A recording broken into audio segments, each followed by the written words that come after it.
Paz do Senhor, GP, amém? Podem se assentar. Glória a Deus.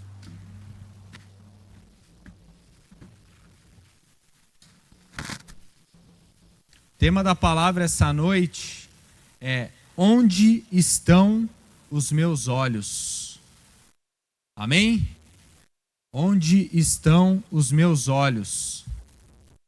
E eu queria que você refletisse agora nessa pergunta: aonde estão os seus olhos? Pense agora sobre isso. O que você tem visto? Na onde você tem colocado os teus olhos? Pense um pouco nisso agora. Quais são as coisas que você tem acessado? Será que quando você pega o seu celular na sua mão, quais são as notícias? Qual é o tipo de conteúdo que você tem visto? Do que você tem se alimentado? Quando nós olhamos para o mundo afora, ainda mais agora, a gente está nessa guerra política um pouco mais constante, nesses últimos tempos. Então a gente começa a observar, um presidente que começa a taxar um país e começa a taxar o outro. E aí o que será que isso sobe dentro dos nossos corações?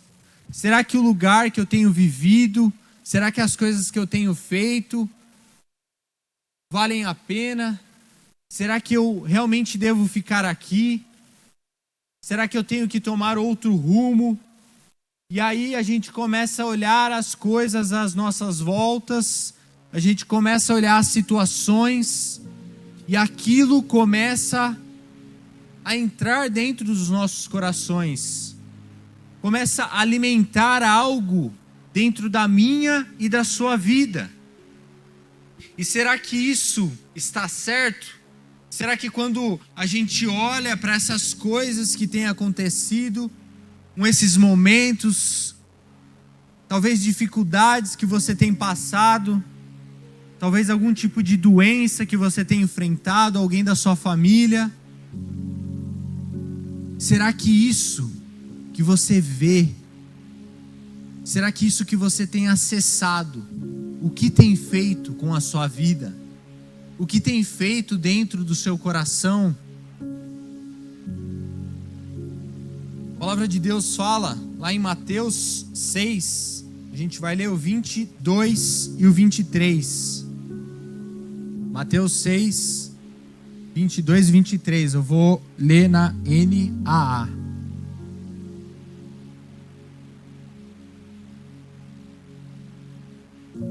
Acredito que seja essa versão. Se eu tiver errado, Lohana, corrige aí. Os olhos são a lâmpada do corpo. Portanto, se os seus olhos forem bons, todo o seu corpo estará cheio de luz. Mas se os seus olhos forem maus, todo o seu corpo estará cheio de trevas.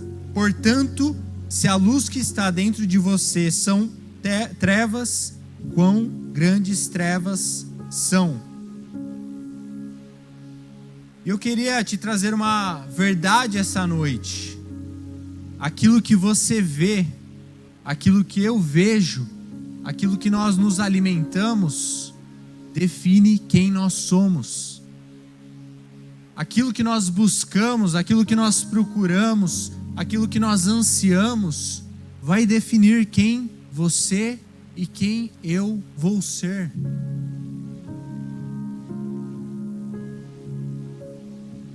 E será que eu procuro enxergar oportunidades de passar alguém para trás ali no meu trabalho? Será que eu procuro a oportunidade de enganar alguém num negócio que eu estou fazendo para eu tirar vantagem daquilo?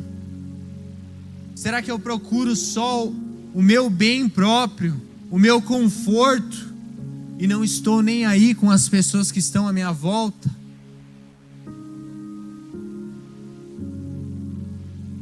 O que os meus olhos têm visto através das minhas ações, aquilo que eu tenho feito?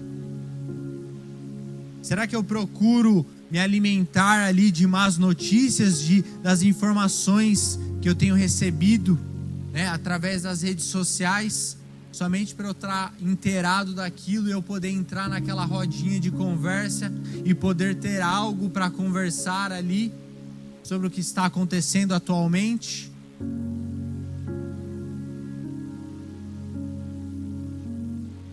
Queria que vocês abrissem a Bíblia de vocês em Hebreus 12. A gente vai ler o 1 e o 2.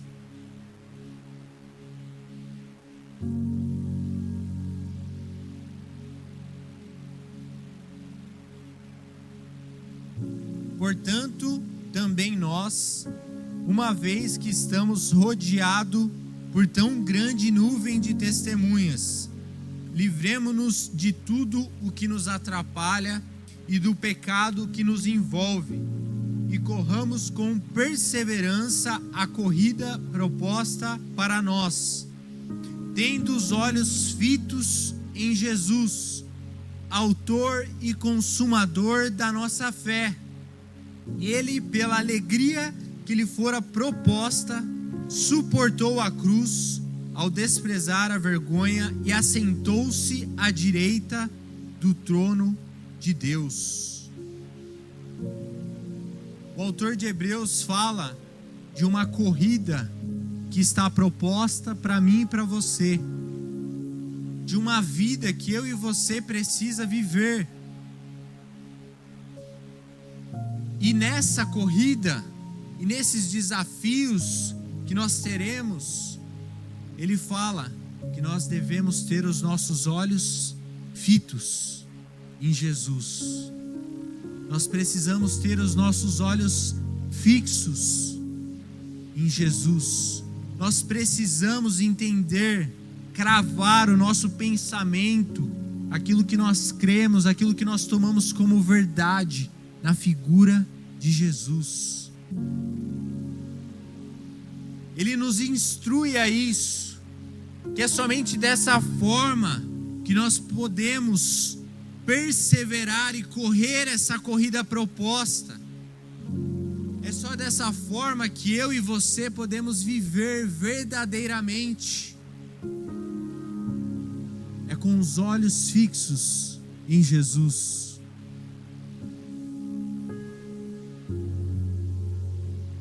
Primeira Coríntios 9, 24 ao 27. E aí agora aprofundando um pouco mais sobre essa corrida aqui, olha só o que a palavra de Deus fala. Vocês não sabem que de todos os que correm em uma competição, apenas um ganha o prêmio? Corram de tal modo que alcancem o prêmio. Todos os que competem nos jogos se submetem a um treinamento rigoroso para obter uma coroa que logo perece. Mas nós o fazemos para ganhar uma coroa imperecível. Sendo assim, não corro como quem corre sem alvo, e não luto como quem esmurra o ar. Contudo, esmurro meu corpo e faço dele meu escravo, para que depois de ter pregado aos outros, eu mesmo não venha a ser desqualificado. Amém? Na corrida da fé, na corrida proposta por Deus, por Jesus a nós, eu e você temos que entrar para ganhar. Aqui fala, Paulo fala de um exemplo de uma pessoa que se prepara para uma corrida aqui na terra. Ela tem que se preparar, ela tem que se alimentar bem, ela tem que treinar, ela tem que praticar aquilo, ganhar condicionamento físico.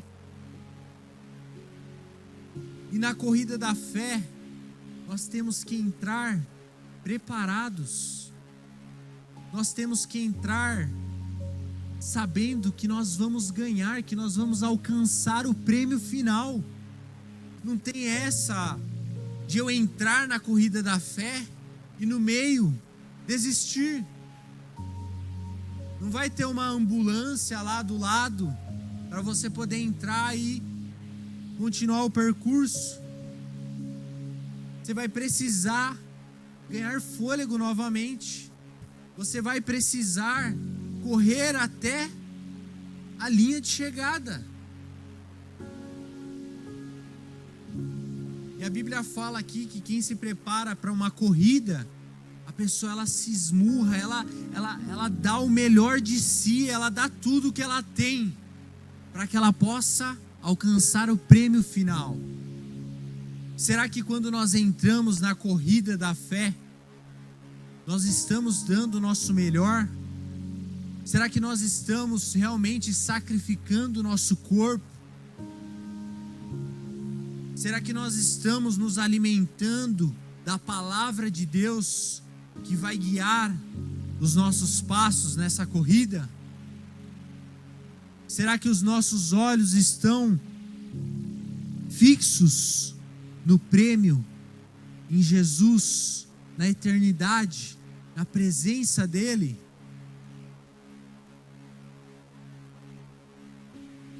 Nós não podemos correr em vão, ou começar a correr e no meio do caminho se desviar, perder o foco.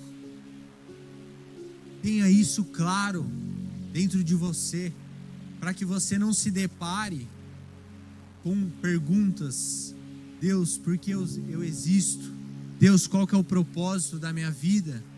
Deus, o que eu estou fazendo aqui nessa situação? Deus, por que eu estou aqui hoje ouvindo essa palavra? O Senhor quer alinhar a sua visão essa noite. O Senhor quer que você alinhe a sua visão para Ele, que você direcione os seus passos, os seus caminhos, a corrida que foi proposta, para que você não desista disso, para que você continue firme.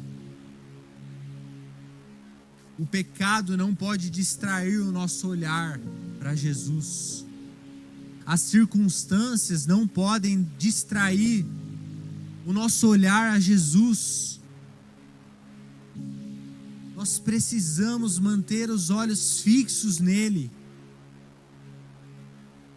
E aí talvez venha uma pergunta: como que eu vou olhar para Jesus, sendo que eu não posso enxergá-lo?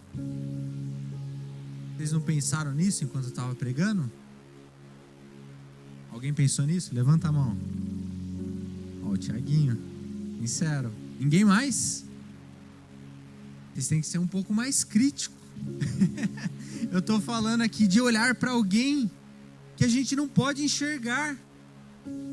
Como que a gente faz isso? Eu queria trazer aqui 3 pontos para ensinar vocês a olharem para Jesus. Amém? Primeiro ponto é: eu tenho que ter fé. Simples. Como que eu vou olhar para alguém? Vocês estão olhando para mim aqui agora. Amém? Todo mundo está me enxergando aqui ou alguém precisa de óculos? Não? Todo mundo está enxergando? Tem que aumentar o grau? Não? Então vocês estão olhando para mim aqui, vocês não precisam de fé para isso. Mas quando nós temos que olhar para Jesus, nós precisamos de fé. Eu queria que vocês abrissem lá em Mateus 14, a partir do 29.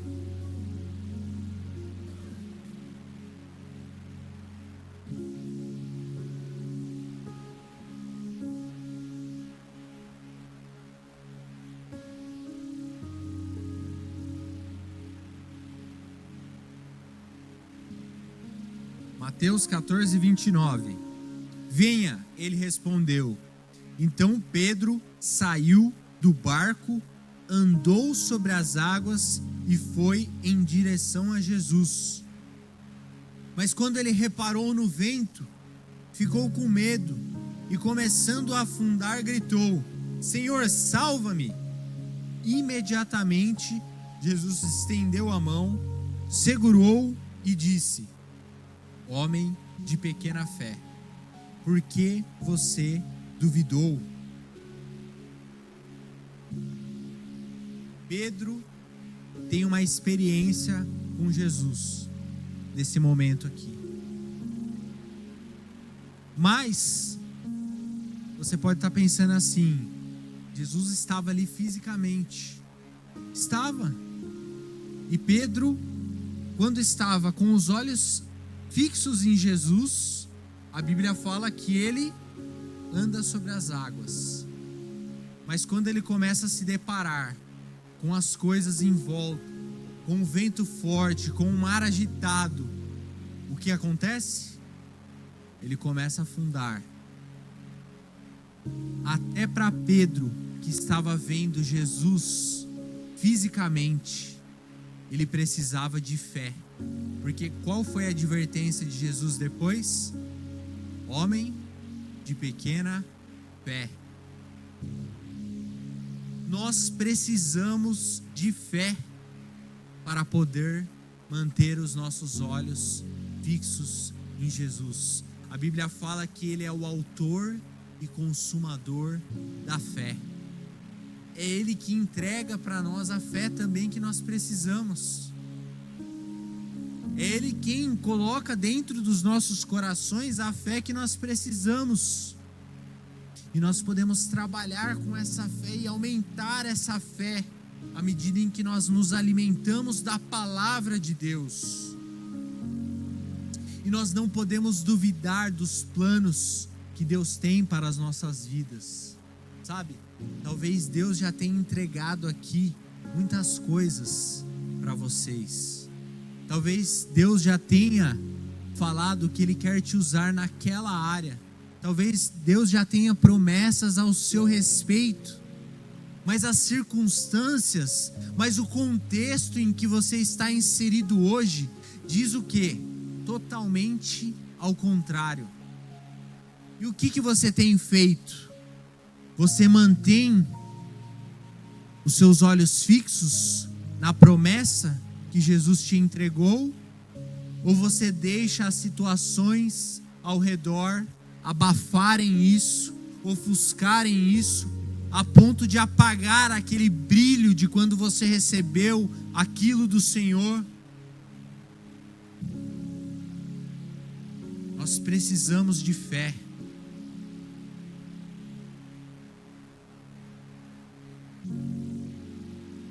A palavra de Deus fala em João 20:29. Então Jesus lhe disse: porque me viu, você creu. Felizes os que não viram e creram. O fato de você crer em Jesus, que é a figura dele, que você não consegue ver aqui na terra, a Bíblia fala que você é feliz somente por conta disso.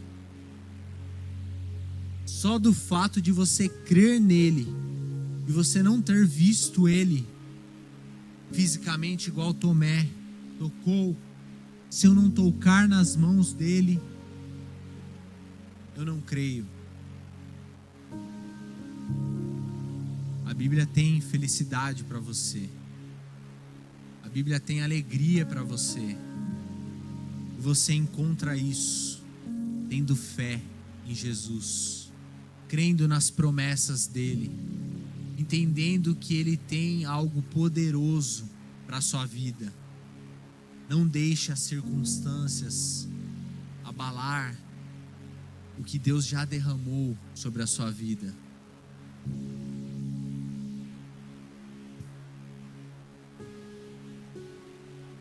Segundo ponto, eu preciso provar. Salmos 34:8.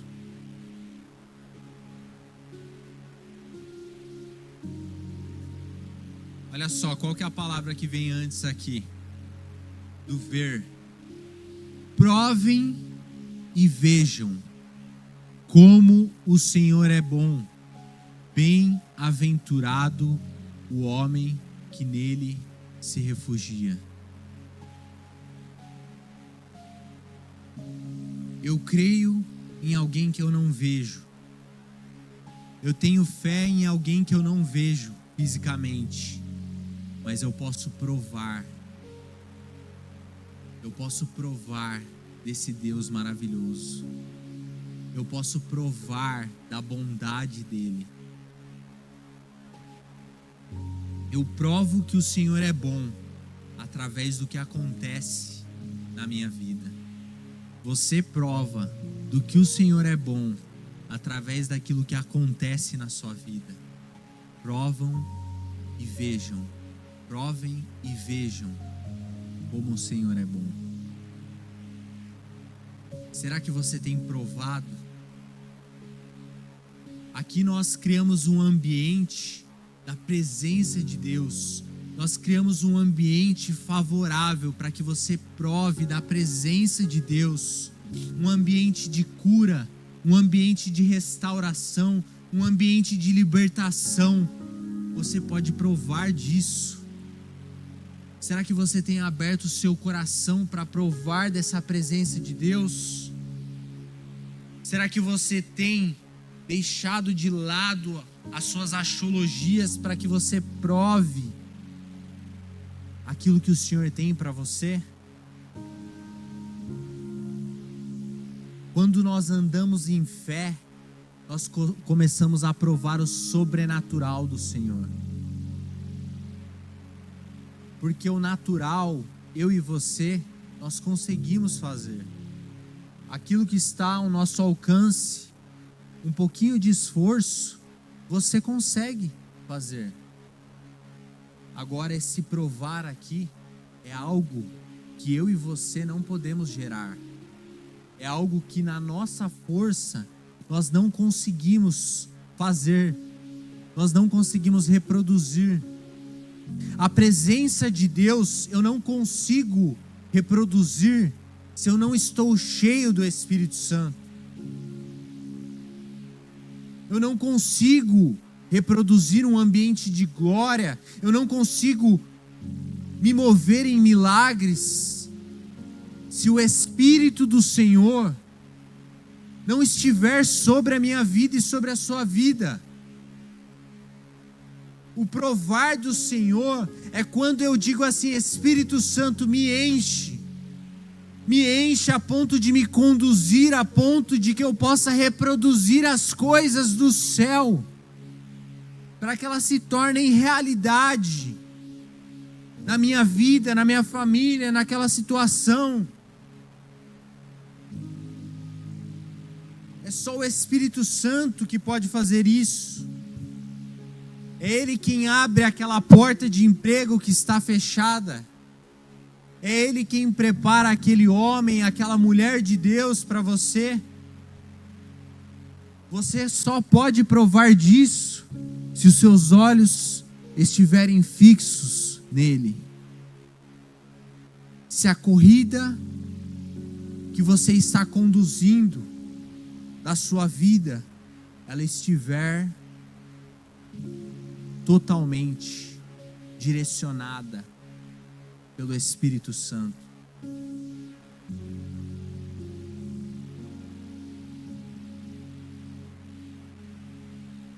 Quando pela fé nós estamos olhando para Ele, Ele nos leva a andar sobre as águas. Olhar pela fé é mostrar total dependência do Senhor. E é difícil a gente querer ser dependente hoje em dia, num mundo que exige tanta independência, num mundo que nós precisamos ser tão fortes. A gente chega até a brincar, né? Logo na minha vez acontece isso. Logo na minha vez é tudo caro. Logo na minha vez. Então a gente já está começando a ficar calejado. Concordam comigo ou não? É só logo na minha vez ou na sua também?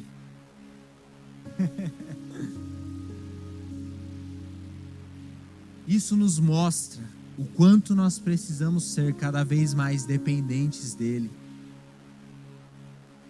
Sabe, situações difíceis, às vezes a gente pode se mostrar tão forte para elas, mas a verdade é que, se nós não tivermos um Deus a quem nós podemos recorrer, a quem nós podemos provar quando nós estamos aflitos, quando nós recebemos a má notícia. Se nós não tivermos esse Deus, essa cruz no qual nós podemos nos dobrar e dobrar aquela situação diante dele, nós não conseguiríamos concluir essa corrida. Glória a Deus que nós temos esse lugar. Terceiro ponto, nós temos que ter coragem. Está lá em Mateus 14, agora 27 e 28.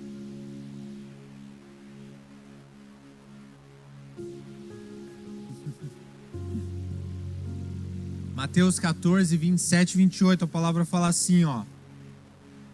Mas Jesus imediatamente lhes disse: tenham coragem, sou eu, não tenha medo. Senhor, disse Pedro, se és tu, manda-me ir ao teu encontro sobre as águas. Pedro, ele tenta desfrutar de uma vida com Jesus sem fé, ou com pouca fé. Eu quero dizer para você essa noite que isso não é possível. Jesus, ele foi misericordioso com Pedro, e ele deixa Pedro experimentar um pouco dessa vida com ele. Mas para irmos além, nós precisamos de mais entrega, nós precisamos de mais consagração da nossa parte. E quando eu falo em entrega, em consagração, isso eu estou falando de você ter coragem. Você precisa de coragem para isso. Por quê? Eu tenho que ter coragem para viver uma vida de santidade hoje em dia. Concorda comigo ou não? Nós precisamos ter coragem para viver uma vida de santidade. Quando nós olhamos para o mundo, o que nós vemos? Pessoas afundadas no pecado, pessoas afundadas em vícios, pessoas que estão destruídas, pessoas que não têm muitas vezes aonde morar, pessoas que estão perdidas. Eu tenho que ter coragem para ser o único que não fala palavrão, o único que não se embriaga, o único que não usa drogas. Por quê? Porque eu estou no meio de pessoas que todas fazem isso e que é normal. Tem que ter coragem para lutar contra as vontades da carne.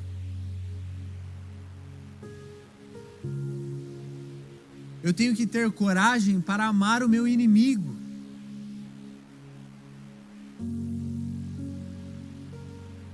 Como que eu vou amar alguém que quer o meu mal, que quer fazer algo ruim para mim? Mas é a palavra de Deus. Nós temos que ter coragem para fazer isso, para viver essa palavra, para continuar com os nossos olhos fixos em Jesus. Tem que ter coragem para falar o contrário do que o mundo fala. Se o mundo grita morte, nós gritamos vida. Se o mundo anuncia o caos, nós anunciamos as boas novas. Se o mundo fala, vai, siga o seu coração, nós dizemos que o nosso coração já tem dono e é Ele quem direciona o nosso coração. Tem que ter coragem para ter esse tipo de posicionamento. Será que a voz do mundo, A voz dos seus amigos, das más influências, tem falado mais alto do que a palavra de Deus? Será que os seus olhos estão postos na prosperidade dos ímpios? Ou será que eles estão olhando o prêmio, a eternidade que já está disponível para nós?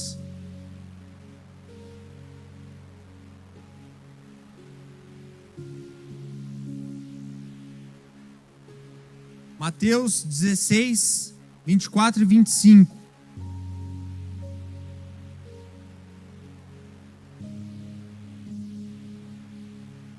Então Jesus disse aos seus discípulos: se alguém quiser acompanhar-me, negue-se a si mesmo, tome a sua cruz e siga-me. Pois quem quiser salvar a sua vida, a perderá.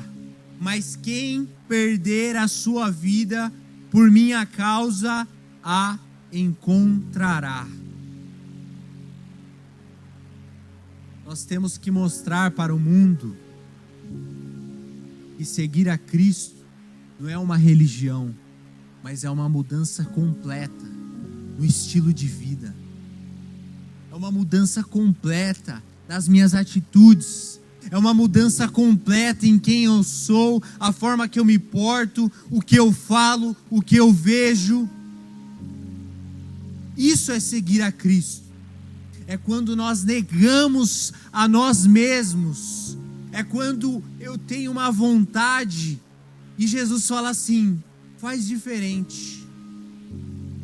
Não é isso que eu quero.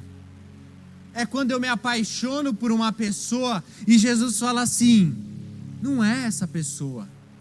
Não está certo esse relacionamento. É quando eu quero entrar num emprego e aí Jesus fala assim: não, você está desempregado, mas não é esse que você vai entrar. Será que nós estamos nesse nível de coragem? Será que nós estamos dizendo: eis-me aqui, e negando a nossa vontade?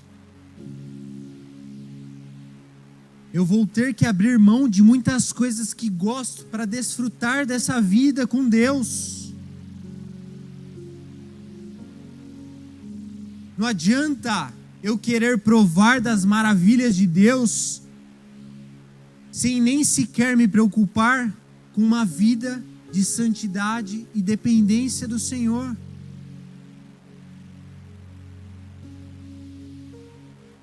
O corredor olha o prêmio final. Quem está de fora assistindo a corrida vai aplaudir aquele que ganhar. Mas quem está de fora muitas vezes não viu o preço que aquele corredor pagou. Quem está de fora não viu o quanto que aquele cara treinou.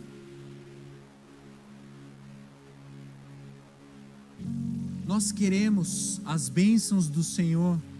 Nós vemos as bênçãos do Senhor muitas vezes sendo derramada na vida das outras pessoas. Mas será que nós vemos o quanto essas pessoas estão pagando um preço por santidade, por consagração, por direcionamento do Senhor?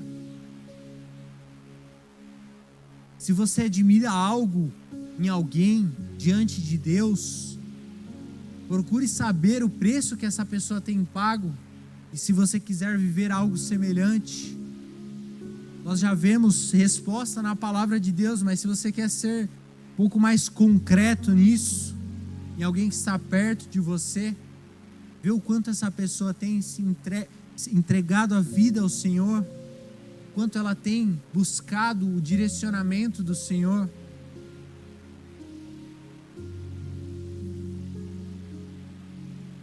Salmos 34, 5.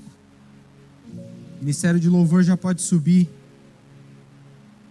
Salmos 34, 5. Os que olham para ele estão radiantes de alegria. O rosto deles jamais mostrará decepção. Meu querido, Minha querida, se os seus olhos estão em Jesus, o seu semblante está radiante de alegria. Se os seus olhos estão no autor e consumador da fé, o seu semblante está cheio de alegria. Não tem como nós olharmos para o Senhor, não tem como aquele que prova, não tem como aquele que se sacrifica, aquele que se doa pela presença de Deus, ficar infeliz perante a um Deus que é Pai, perante a um Deus que quer o melhor do seu filho. A alegria que lhe é proposta lhe será entregue. A paz que excede todo entendimento vai estar sobre a sua vida. Vocês entendem que é dessa forma que nós conseguimos manter os olhos fixos em Jesus? É dessa forma que as situações ao nosso redor não vão mais interferir nas nossas decisões. É quando nós estamos com fé nele, é quando nós estamos provando da bondade dele, é quando nós temos coragem de matar quem nós somos, as vontades da nossa carne, para viver aquilo que é eterno, aquilo que é glorioso, aquilo que realmente tem valor, aquilo que a traça, a ferrugem não corrói, não destrói, porque é algo que você está construindo para a eternidade. É algo que você está construindo para viver e para poder render a Ele toda a honra e toda a glória.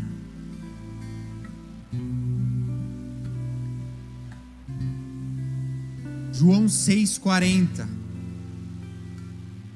Porque a vontade do meu Pai é que todo aquele que olhar para o Filho e nele crer tenha a vida eterna, e eu o ressuscitarei no último dia. Se coloque de pé.